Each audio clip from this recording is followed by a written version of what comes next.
Nakarating ito sa PNP Highway Patrol Group. Video ng mga motorsiklong nagkakarera sa loob daw mismo ng Central Luzon Link Expressway o CLEX, sakop ng bayan ng Aliaga sa Nueva Ecija. Tumatakbo ng higit sa 100 kilometers per hour na nakatsinelas lang at walang suot na motorcycle riding gear at helmet. Wala raw pinipiling oras ang karera kahit hapon, kung kailan nakakaabala sa ibang mga kotseng dumaraan o kaya sa gabi, kahit pa walang ilaw sa kalsada. Basta't naikasana ang pusta, tuloy na umano ang karera.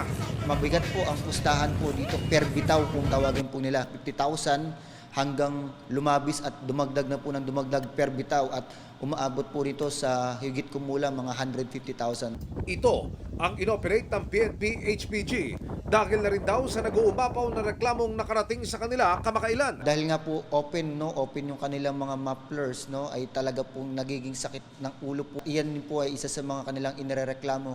Hindi lang noise pollution dahil peligroso rin daw ito, hindi lang sa mga kapwa motorista, kundi pati syempre sa mga nagkakarera. Yung kanila pong sasakyan ay talagang minomodify nila.